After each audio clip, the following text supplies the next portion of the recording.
In this video, I will talk about a few AutoCAD tips and tricks. Some of y'all might know them already, or at least know a few of them, and some of y'all might not. If you know them, skip over the parts you know. And if you don't, then here we go, learn something new. First, we're going to talk about the rubber band color and how to change it if you don't like the way it looks.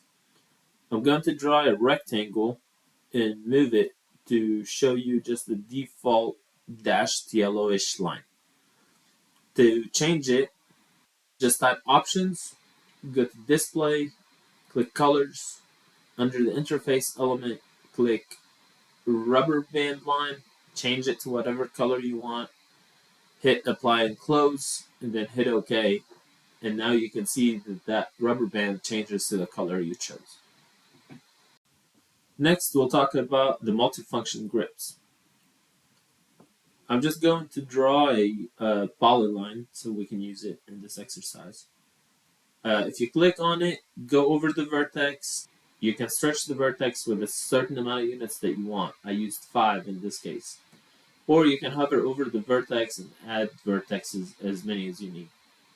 You can remove them as well. And this works not just with polylines, it works with other objects like this Keynote multi-leader. So we're going to insert one.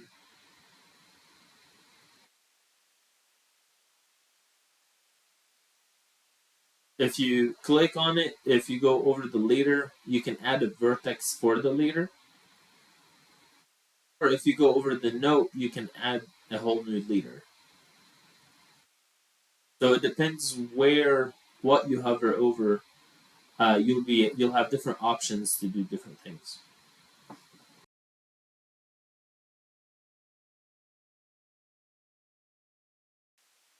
Next, we're going to talk about the multifunction grips for dimensions, specifically.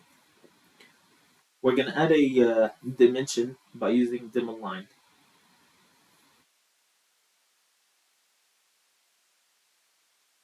Now, same principle as the polyline. Hover over the grip edge and you can stretch the single dimension by itself. You can continue the dimension, which means it will add dimensions starting at the end of the previous dimension you added. Or you can add dimensions from the baseline of the dimension. Once you have multiples, you can actually stretch the dimension group all at once.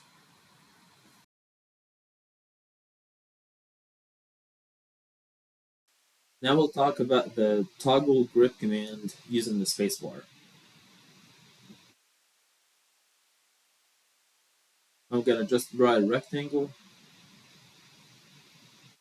Select that rectangle and grip one of the edges. The first one that it goes through is the stretch command. If you hit space, it will go to the move command. Hit space again, it goes to the rotation around that grip edge that you had. Hit space again, it will be a scale command. Hit space again, it goes back to rotation. And hit space again, it goes back to the stretch. Now, if you hold shift and click two edges, you can actually stretch that rectangle by keeping the distance between the edges that you clicked. You can do 2 or 3 or however many you need.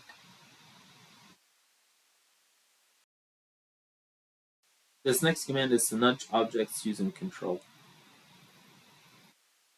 If we want to move the labels at the same time, select similar, just hold down control and move the labels with the arrows up, down, left, right, however you need. It will just nudge them a little bit to whatever direction you want.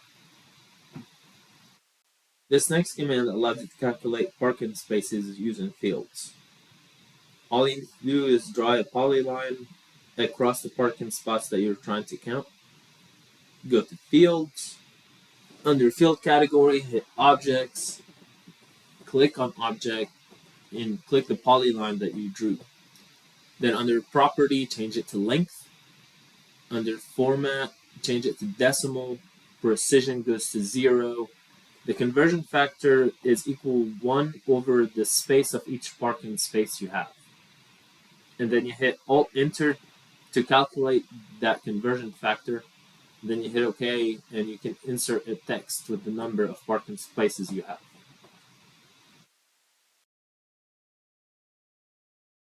This next command allows you to copy layouts using Control. Check out the Layout tab at the bottom. Select it, hold Control, and drag it over, and that allows you to copy it over and over again, however many copies you need.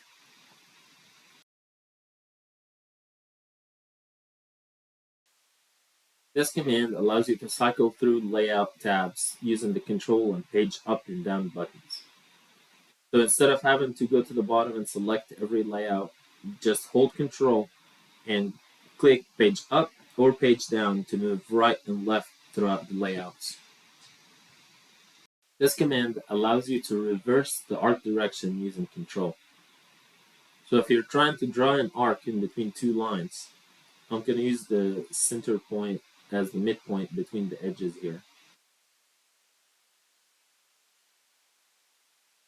If you can see that the direction of the arc is counterclockwise, if you hold Control and move your mouse around, it goes from counterclockwise to clockwise, and you can draw whichever one you want.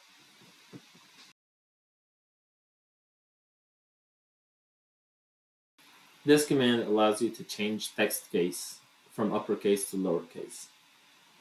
So if you have an M text and you're wanting to toggle between uppercase and lowercase, all you need to do is select it and then hold Control, Shift, and press U for uppercase, L for lowercase.